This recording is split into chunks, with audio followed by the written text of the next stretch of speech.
I still remember the look on her face that morning. Her hands were trembling a little, her eyes avoiding mine. She stood by the small wooden box on the kitchen counter, that old box with faded paint and a brass lock that didn't quite close. "Please," she whispered, her voice barely steady. "Don't open it.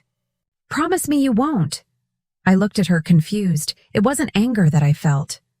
It was more curiosity, mixed with something tender. She looked so afraid, like a child protecting a secret. I wanted to ask her why. I wanted to tell her that secrets only grow heavier when kept in silence. But instead, I smiled. A soft, tired smile, the kind mothers learn to give when they know words won't help. "All right," I said quietly. "I won't." That was the last real conversation we had before everything began to fall apart. That box stayed there for weeks, maybe months, on that same counter untouched, collecting dust like a silent guest in the house. Every time I passed by it, I felt it watching me, almost breathing. Sometimes, when she wasn't home, I caught myself staring at it, wondering what could be inside that she didn't want me to see. A letter? A photograph? Something from her past, perhaps. Something painful. You see, she was never the kind of woman who raised her voice or argued. She kept her emotions folded neatly inside her, like the clothes she ironed for my son every morning, polite, careful, always trying to do the right thing. And yet, that morning, the way she begged me, her eyes glistening with unshed tears, told me that whatever was inside that box wasn't just an object. It was a wound. If I had known then how deeply that secret would change our family, how it would test my patience, my love and my faith, maybe I would have listened more closely. Maybe I would have understood that sometimes the things we hide are not meant to protect others, but to protect ourselves from breaking all over again. But life doesn't give warnings. It only gives moments, quiet ones, that later echo in your heart when it's too late to change what you did next. And for me, that moment began with one promise. A promise not to open a box. The morning light in our house always felt different after my son got married. It wasn't bad, just softer, warmer, like the sunlight had learned to be polite. Before Emily came into our lives, mornings were noisy, the coffee machine sputtering, the radio playing old country songs, my son rushing out the door for work while I tried to get him to eat breakfast. Then she came along, gentle, quiet, and almost too kind for this noisy world. I remember the first time I met her. It was Thanksgiving, 7 years ago. My son had called me 2 weeks before and said, "Mom, there's someone I want you to meet." He sounded nervous, which was strange. He'd always been confident, even as a boy. But that day, there was something tender in his voice, something that told me she meant more to him than he was ready to admit. When she walked into my home for the first time, I saw the way he looked at her. That's when I knew. She had the kind of presence that made rooms feel calmer. Her hair tied back, a simple cardigan, soft-spoken greetings. No perfume, no loud laughter, just a warmth that settled quietly around her. She helped me set the table that evening without me even asking. And when she smiled, shyly, almost apologetically, I remember thinking, this girl will bring peace into my son's life. And for a while, she did. After they married, they moved into a small house just outside the city, a white porch, a big oak tree in the front yard, and a kitchen window that looked out onto the garden. When my husband passed away 2 years later, my son insisted I move in with them. He said, "Mom, there's too much silence in your house now. Come stay with us. It'll be good for all of us." I hesitated, not because I didn't love them, but because I knew how delicate new marriages could be. A mother-in-law living under the same roof. Well, that's a test for everyone. But Emily smiled and said, "Of course, Mom, we'd love to have you." And I believed her. At first, it was easy. She cooked breakfast before leaving for work. I made dinner before they came home. We had our quiet routines, polite, respectful, almost graceful in the way we moved around each other. We weren't close, not in the way a mother and daughter might be, but there was understanding. I liked her calmness, and I think she liked my company when my son worked late. We'd sit by the window sometimes, sipping tea, watching the rain blur the streetlights. She'd tell me about her students. She was a third-grade teacher, and how much she adored them. She spoke about her parents, too, but always carefully, like walking over glass. They passed when I was in college, she said once, her voice barely a whisper. Car accident. I was the only one who made it. Then she smiled. A small, trembling smile that didn't reach her eyes, and changed the subject. I didn't ask more. I'd lost enough in my own life to recognize the shape of grief when I saw it. Sometimes, in the afternoons when she was out, I'd walk around the house. It was tidy, almost too tidy. Everything in its place. No clutter, no mess. Her world seemed perfectly arranged, as if order could keep pain from seeping through the cracks. My son adored her. You could see it in the little things. The way he touched her shoulder when he passed. How he'd bring her flowers on Fridays. How he called her M with such tenderness.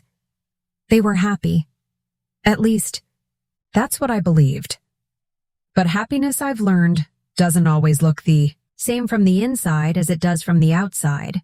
Sometimes it's quiet, because people are afraid to speak. Sometimes it's tidy, because they don't want to make a mess of their hearts. It was a rainy afternoon. Maybe 6 months after I'd moved in, when I first saw the box. It was small, wooden, carved with patterns like vines, sitting on the corner of the counter near the window. The kind of box you'd find in an old bookstore or an antique shop. Pretty little thing, I said when I saw it.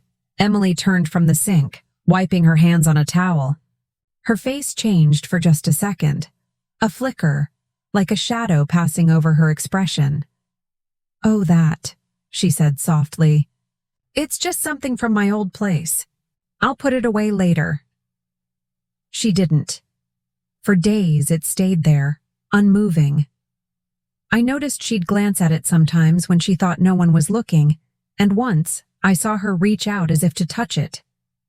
Then stop, her hand trembling before walking away. It made me curious. But I told myself, it's not my business. Still, the air in the house changed after that. She grew quieter, distracted. My son started coming home late, saying he had to cover shifts or meet clients. Their dinners turned shorter. Their laughter, rarer. One evening, while I was setting the table, I heard them talking in the living room. Not arguing, just tense. Quiet words. Her voice was low, his even lower. And then, I heard him say something I wasn't meant to hear. M. You can't keep hiding it forever. Silence. Then footsteps. The door closing and nothing more. I froze, a spoon still in my hand. Something inside me knew that whatever it was, it had to do with that little wooden box. After that night, she became even more protective of it. If someone cleaned near it, she'd quietly move it somewhere else.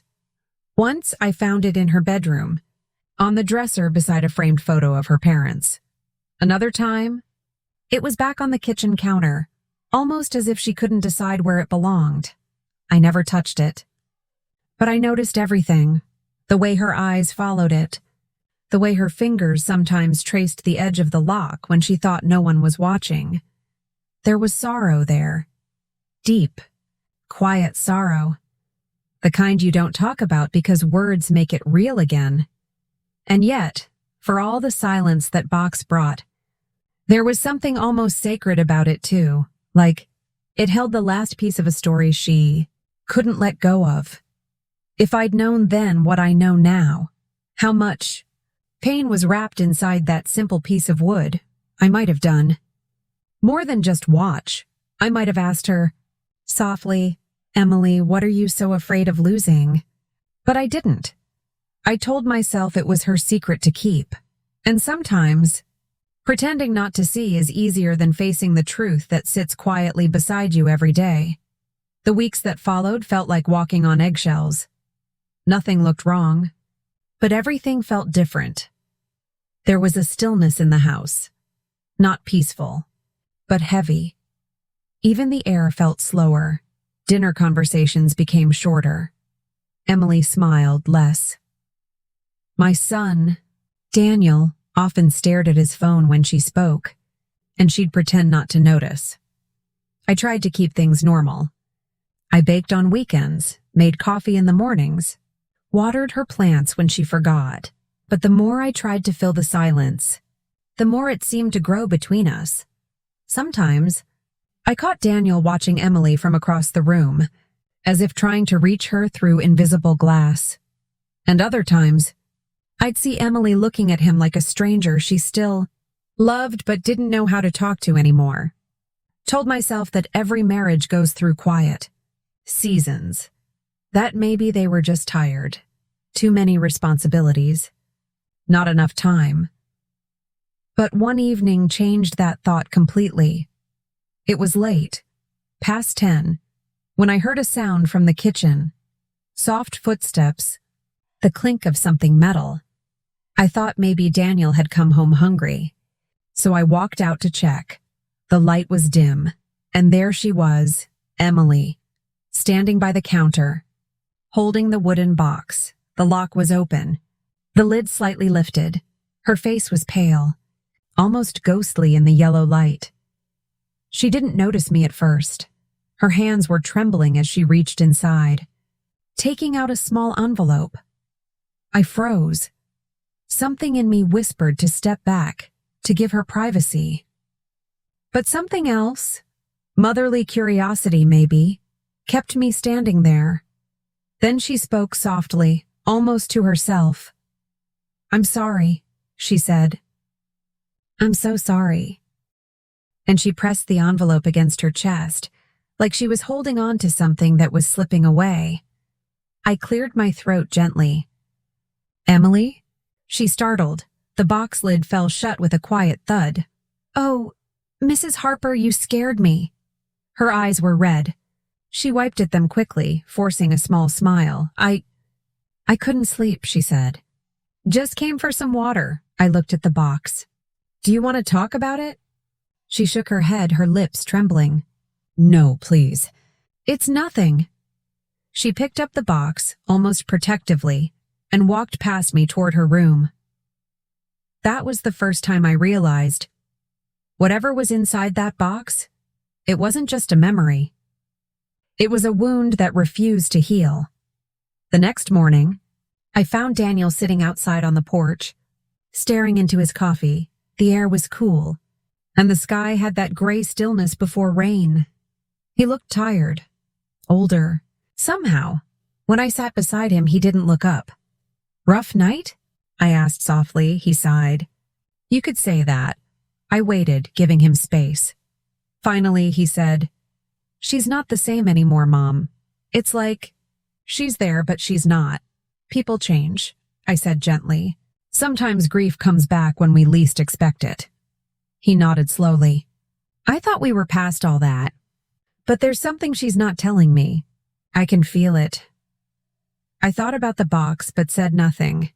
Then he looked at me, his voice breaking a little. Do you ever feel like someone you love is slipping away, and you don't know how to stop it? I reached over, placed my hand over his. Yes, I said quietly. I felt that. He smiled faintly, like he knew what I meant. About his father. About loss. But there was something else behind his eyes that morning. Something restless. Later that day, while Emily was at work, Daniel came home early. He walked straight to the kitchen, his eyes fixed on the counter. The box, he said suddenly. Where is it? I hesitated. In your room, I think. She took it last night. He nodded, jaw tight. She keeps secrets, Mom. I know she does. She says she's fine, but she's not. And that box, it's part of it. I wanted to stop him. I really did. But before I could say anything, he was already walking down the hall. That night, I heard raised voices, not shouting, just sharp. Pained words muffled by the walls. Why didn't you tell me? Because you wouldn't understand. I'm your husband, Emily. You can't keep things from me. It's not about you, Daniel. It's about me. Then silence, and the sound of a door closing. When I peeked out, Daniel was standing in the hallway, his eyes wet. He saw me and whispered, "She says I wouldn't understand." I reached out, but he stepped back, shaking his head. Then he walked outside, the front door clicking shut behind him. The next morning, the box was gone. Days passed. Daniel worked longer hours. Emily moved quietly through the house, polite but distant. I tried not to interfere. But I could feel the storm building, slow, quiet, and unstoppable. One afternoon, I was folding laundry when Emily came into my room. She looked nervous, her hands clutching something, a folded piece of paper. "Mrs. Harper," she said softly, "I know things have been tense lately, and I'm sorry." "I didn't mean for it to affect you," I smiled gently. "You don't owe me an apology, dear. You just need peace." Her eyes filled for a moment, but she blinked it away. Then she placed the folded paper on my dresser. "If anything ever happens to me," she whispered, "please don't let Daniel open that box. Promise me." My heart sank. "Emily, why would you say something like that?" She shook her head, her voice trembling. "I just need to know someone understands." Before I could ask more, she turned and left. I opened the paper after she was gone. It was a small note, handwritten in neat cursive. "Some truths are too heavy to share. Some love must stay hidden to survive." That night, I couldn't sleep. I kept hearing her voice. That trembling plea. Don't let him open the box. I lay there in the dark, wondering, was she ill? Was she hiding a letter from someone? Was it guilt, grief, or something else entirely? The mind can be cruel when left with questions and no answers. A week later, Daniel came home earlier than usual. His face was pale, his eyes stormy. He slammed his keys on the table, that's something he'd never done before. "Where is it?" he demanded. I blinked. "What are you talking about?" "The box." She hid it again. "I know she did." I hesitated. "Daniel, maybe you should give her space." "No," he interrupted, his voice breaking. "I can't live like this, Mom. I don't know what's real anymore. She won't talk to me, she cries in her sleep, and every time I ask, she shuts me out." His hands were shaking. He looked exhausted, desperate. I wanted to calm him, to tell him that love requires patience. But before I could, he walked straight into their room and began searching. Drawers opened. Closet doors slammed, and then he found it. The box, hidden beneath the bed, wrapped in a shawl. He sat on the edge of the bed, the box in his lap. "Do you know what's in here?" he asked me. I shook my head slowly. "She told me not to open it," I said quietly. He laughed bitterly. "Of course she did." He turned the small brass lock in his hand. I could see the conflict in his eyes, love and hurt, anger and fear all tangled together. Then Emily's voice came from the doorway. "Daniel, please, don't." Her voice broke. She stepped forward, tears streaming down her cheeks. "Please, just, not now. I'll tell you everything. Just not now." He looked at her, long and hard, and then slowly he set the box down on the bed. He didn't say another word. He just walked past her and out of the room. When the door closed, Emily sank to the floor, her hand covering her mouth as she sobbed quietly. I didn't go to her. I just stood there, frozen, because something inside me whispered that whatever was in that box was not meant for me, not for any of us, to see. After that night, the distance between them became unbearable. They moved like strangers under the same roof. Meals were silent. The house, tense. I watched it all helplessly, the way pain built invisible walls between two people who once loved each other more than anything. Emily started spending long hours in the garden. Sometimes I'd see her sitting by the roses, staring into space, holding that box in her lap. Other times she'd leave for drives alone and come back with red eyes. Daniel buried himself in work. He slept on the couch more often.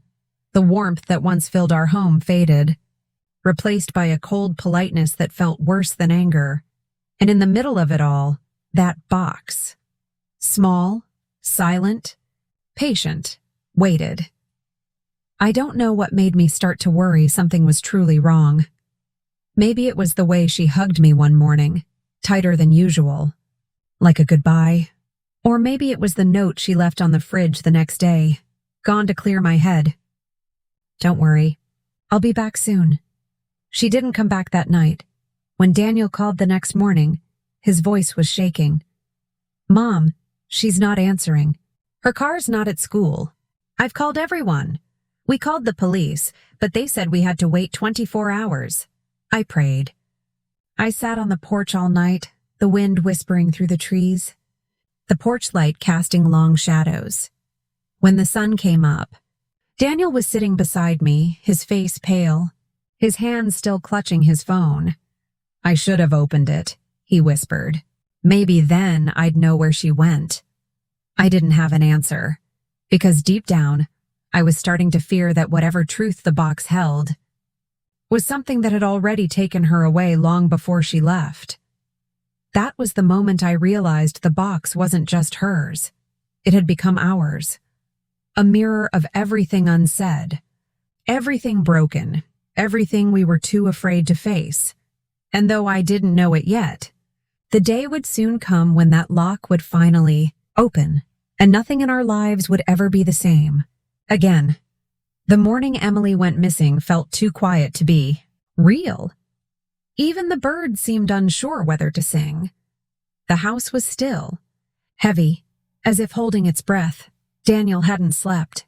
His eyes were red, his voice hollow. He kept pacing between the front window and the phone, calling her number over and over again, whispering, "Come on, Em, just pick up, please." Hours passed. The sun rose, fell, and rose again. No sign of her. The police found her car 2 days later, parked by the edge of Miller's Lake, a half-hour from our home. Her bag was inside. Her phone. Her wallet. But not her. The word missing became the only sound that made sense, and yet didn't make sense at all. Neighbors brought food. Friends came and went. The police asked questions that broke Daniel a little more each time he tried to answer. And through it all, the house felt smaller. Her things, her shoes, her handwriting on sticky notes by the fridge, all of it became ghosts. I tried to be strong for my son. I cooked. I prayed. I sat beside him through the long nights when the clock seemed frozen, but inside me, something was unraveling too, because I kept remembering her voice, that trembling whisper, "Please, if anything happens to me, don't let Daniel open that box." Those words echoed in my chest like a warning I didn't understand. A week later, after another long, empty day, Daniel came into the kitchen carrying the box. He looked different, hollowed out, like someone who'd run out of tears but hadn't stopped hurting. He placed it on the table, gently, as if afraid it might break. His hands were shaking. "Mom," he said quietly, "I can't wait anymore. I need to know." I felt my throat tighten. "Daniel," I said softly. "Maybe she meant—" "I don't care what she meant," he interrupted, his voice cracking. "She's gone and I don't know why. I have to know." He sat down, his fingers gripping the small brass lock. I could see the battle in his eyes, love and guilt, fear and need. Part of me wanted to stop him. Part of me needed to know too. He turned the key that had been taped beneath the box, something I hadn't noticed before. The lock clicked open with a sound so small, and yet it felt like it echoed through the whole house. When he lifted the lid, the faint scent of lavender filled the air. Inside were a few folded letters, a small photo, and a hospital bracelet. Daniel's hands trembled as he picked up the photo first. It was of Emily, younger, holding a baby wrapped in a white blanket.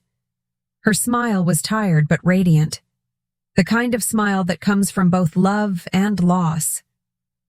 He frowned. She never told me. There was no name written on the photo, just a date, nearly 9 years ago.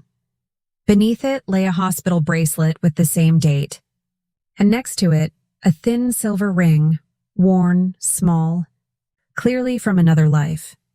He opened the first letter. The paper was old, soft at the folds.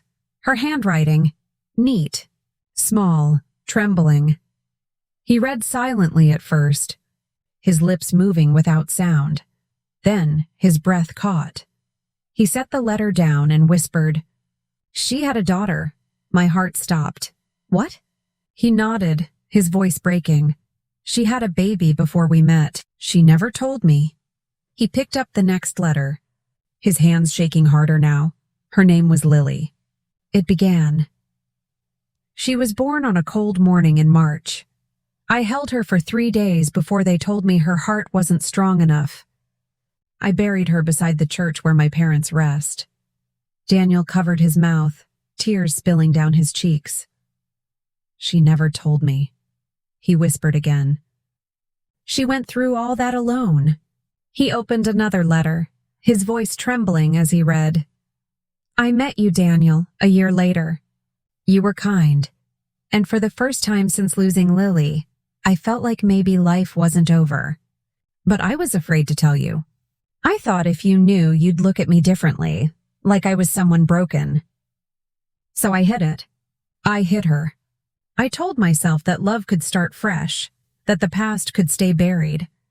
I sat across from him, silent tears rolling down my face. It wasn't betrayal. It was heartbreak, the kind that runs too deep for words. He read the last part in a whisper, barely audible. "But the truth never stays buried, does it? I keep her things here in this box. I can't let them go, even though I know you'd want me to.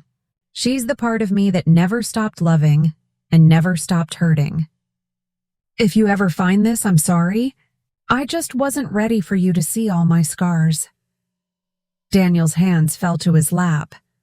For a long time, he didn't speak. He just sat there, staring at the letters spread out before him. When he finally spoke, his voice was soft, fragile. "She carried that pain alone. All this time." I reached over, took his hand. "She wasn't hiding from you, son. She was protecting herself. Some grief is too heavy to hand to someone else." He nodded, tears still streaming. "I could have loved her through it," he whispered. "If only she told me." That night, he went into their room and sat for hours beside her dresser, holding that photograph. I watched from the hallway, the way he traced the edge of the picture frame, his fingers trembling, his lips moving as if praying. He whispered her name again and again, as though saying it might bring her back. Later, he told me that he remembered moments when she had almost told him, the nights she'd start a story and then stop, the times she'd visit the cemetery alone, the sadness that came over her every March. It all made sense now. She wasn't hiding out of shame. She was hiding because love had already cost her more than she could bear. Days passed, then weeks. The police eventually found Emily, alive, but fragile. She had checked herself into a small clinic 2 towns away, needing help, needing quiet. When Daniel went to see her, he took the box with him. He didn't tell me what they said to each other that day, only that they cried more than they talked. When he came home that evening, his face was calmer, tired, but lighter. "She didn't run away," he said softly. "She just needed to breathe." I nodded, tears filling my eyes. "And did you forgive her?" He smiled faintly. There's nothing to forgive. A few days later, Emily returned home. She looked different, smaller somehow, but peaceful. When I saw her step through the door, I felt an ache in my chest I hadn't realized I'd been holding. She hugged me first. "I'm sorry," she whispered. I held her close. "No, sweetheart. You don't have to be sorry." Later that evening, the three of us sat together in the living room, the box resting quietly on the coffee table between us. No one spoke for a long time. The rain tapped gently against the windows, the sound soft and forgiving. Finally, Emily opened the box again. She took out Lily's photo and placed it between us. "She was my whole world," she said softly. For the longest time, I couldn't say her name without feeling like I might fall apart. Daniel reached out, his hand covering hers. "You don't have to hide her anymore." Emily smiled faintly, her eyes glistening. "I know. I think I was just afraid that loving her meant losing everything else." He shook his head. "Love doesn't divide, Em. It multiplies." Her tears fell then, quiet, steady. And when she leaned her head against his shoulder, it felt like the first time peace had entered that house in months. After that night, the box stayed in the living room, no longer hidden. Sometimes I'd find Emily sitting beside it in the mornings, her hands wrapped around a cup of tea, the photo of Lily beside her. She talked about her daughter more often, not with sorrow, but with love. And slowly that love began to heal her, and Daniel too. One afternoon she said, "I used to think that box was where I kept my pain, but now I realize it's where I kept my love, the love I was too afraid to share." I smiled at her, feeling my throat tighten. "That's what love does," I said softly. "It hides until it's ready to be seen," she nodded. "I think I'm ready now." That night we had dinner together, a simple meal, laughter finding its way back into our voices. And for the first time, I looked at that little wooden box not as a symbol of pain, but as a reminder of how deeply human we all are. We all carry something locked away, a memory, a loss, a moment we're not ready to face. But when love is patient enough, when hearts are gentle enough, even the heaviest secrets can be opened with grace. The next morning, Emily asked if I'd help her plant a small rose bush in the garden. "For Lily," she said, smiling softly. We dug a small hole together beneath the oak tree. She placed the first rose, her hand steady this time. When we were done, she whispered, "Now she can rest somewhere beautiful." The wind stirred gently through the leaves, like a blessing. Daniel came out then, his arm around her shoulders. They stood there together for a long time, watching the sunlight fall across the petals, a quiet peace settling around them. And I thought to myself, this is what healing looks like. Not forgetting, not pretending it didn't hurt, but learning to live with the memory, gently, honestly, lovingly. That night, as I turned off the lights and headed to bed, I passed the living room one last time. The box was still there, resting on the table, but it looked different now, no longer heavy with secrets, but calm, almost glowing in the lamplight. And for the first time since she begged me not to open it, I understood why. She wasn't afraid of what was inside. She was afraid of being seen, of being loved despite her pain. And when that box finally opened, so did her heart. The house was quieter than ever, the kind of quiet that presses against your chest, reminding you that something has been broken, not loudly, but deeply. After my daughter-in-law's breakdown and confession, the days blurred together, the box still sat on the kitchen counter, the brass lock hanging open now, its secret revealed. Inside it, nothing extraordinary, just a stack of letters, a photograph, and a little hospital tag with her name on it. But to her, it was everything. It was the life she'd never spoken about. The child she'd lost before she met my son. The man who'd promised her forever and vanished after the tragedy. and the years she spent carrying guilt that wasn't hers to bear. That morning, after I found her on the floor clutching that box, I sat beside her for a long time. She didn't speak. Neither did I. There was nothing to fix, nothing to reason, only silence and the sound of her breathing, heavy and uneven, like she'd been holding it in for years. When she finally looked up at me, her face was pale, her lips trembling. "I'm sorry," she whispered. "For what?" I asked softly. "For hiding it? For lying? For not being the person you thought I was?" I shook my head. "No," I said, taking her cold hand in mine. "You don't need to apologize for pain." Her eyes filled again. "You must hate me now." I remember smiling then, a slow, tired smile. "Hate?" I said gently. "Oh, my dear, I've seen hate. This isn't it. This is heartbreak." She leaned into me then, sobbing like a child, and for the first time since she came into our family, I held her not as a daughter-in-law, but as a daughter, broken and real. The days that followed were slow, heavy and strange. My son tried to pretend everything was normal. He mowed the lawn, went to work, came home late. But I could see the worry in his eyes, the helplessness of a man who loved two women in different ways. One night, after dinner, I found him sitting alone in the living room. The TV was on, but he wasn't watching. "Mom," he said quietly, "is she going to be okay?" I sat beside him, resting my hand on his shoulder. "She will," I said, "but she needs time and love, not questions." He nodded, his eyes glistening. "I didn't know about any of it," he whispered. "The child? The letters?" "I know," I said. "She wasn't ready. You can't blame her for surviving the only way she knew how." He turned to me then. "I'm glad you were here," he said. "I don't think she would have told me if you hadn't opened that box." I sighed softly. "I didn't open it to find a secret," I said. "I opened it to understand her. And maybe to understand myself."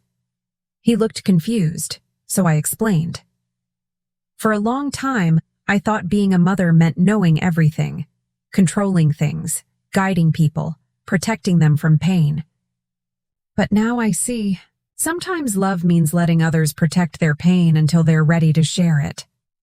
He didn't say anything, but when he stood up, he hugged me tightly, the kind of hug that said thank you without words.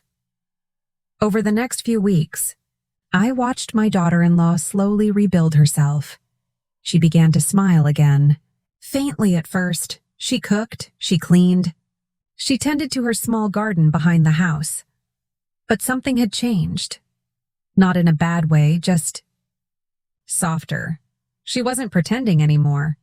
She wasn't perfect. She was real. One afternoon, she brought me a cup of tea and sat quietly beside me on the porch. The air was cool, the sun dipping low behind the maple trees. She looked peaceful, almost content.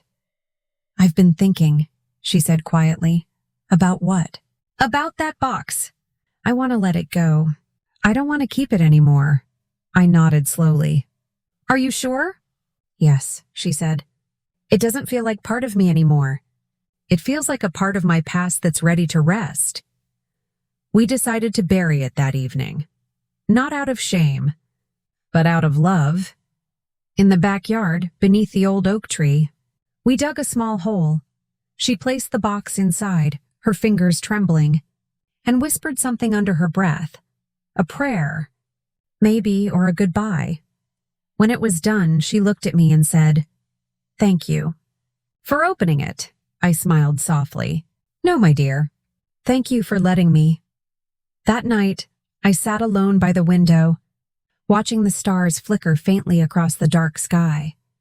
The house felt lighter, as if an invisible weight had finally lifted, and for the first time in months I felt peace, not the loud kind, but the gentle kind that comes after forgiveness.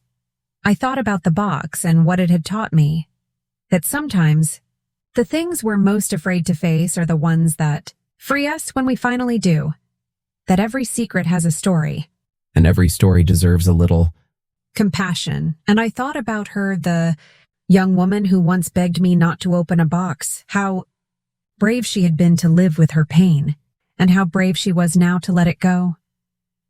It's been almost a year since that day, the day we buried the little wooden box beneath the oak tree. The seasons have changed since then. The grass grew back. The leaves fell. And now, as I sit here watching the first snow of winter cover the ground, I can hardly believe how far we've all come. Life didn't transform overnight. Healing never does.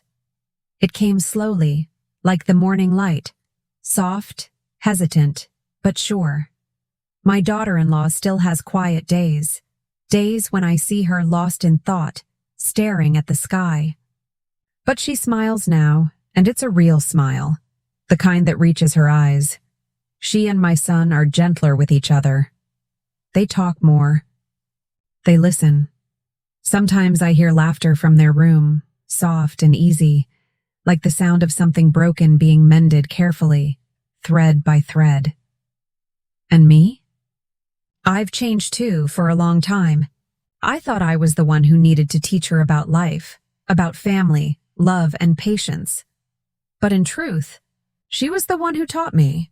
She taught me that love isn't always neat or clear. It's messy. It hides behind silence. It hurts, but it also heals in ways you don't expect. One afternoon last spring, we planted flowers around the oak tree, the same spot where the box rests. She chose daisies. She said they meant innocence, new beginnings. We didn't talk much while planting them. We didn't need to. The quiet was comfortable now, not heavy like before. As she pressed the soil down around the roots, she looked up at me and said, "I used to think my past would always haunt me, but now I see it doesn't have to. It can just be part of my story." I nodded, smiling softly. "That's what stories are for," I said, "to remind us that we've survived." She looked at me then, her eyes gentle. "Do you ever regret opening the box?" she asked. I thought for a long time before answering. "No," I said finally. "I don't. Because opening it didn't just show me your pain. It showed me your strength. It made me love you more." She smiled then. And for a moment, we just stood there, two women from different generations, bound by one simple truth, that love, when given gently, can heal even the deepest wounds. That night, as I lay in bed, I thought about all the boxes we carry, not wooden ones, but invisible ones, memories we lock away, things we don't talk about because we're afraid they'll break us if we do. But the truth is, they only break us when we keep them closed, when we dare to open them with kindness, with patience, with love. They stop being prisons. They become lessons, stories that shape who we are. These days, when I make my morning coffee, I still glance out the window at that oak tree. It stands tall, quiet, and strong, the way I hope all of us can be after loss. And sometimes, when the wind blows just right, I imagine it whispering her secret back to the earth, gently, like a blessing returned home. If I've learned anything from all of this, it's that love is not about perfection. It's about presence. It's about showing up for each other, even when we don't understand, even when we're hurt or afraid.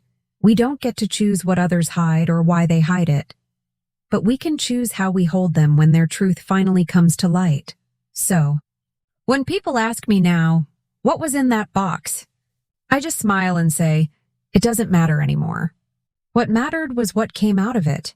Forgiveness, understanding, and love. Because in the end, that little wooden box wasn't a secret, it was a bridge between her heart and mine, and that bridge, once built, will never break again.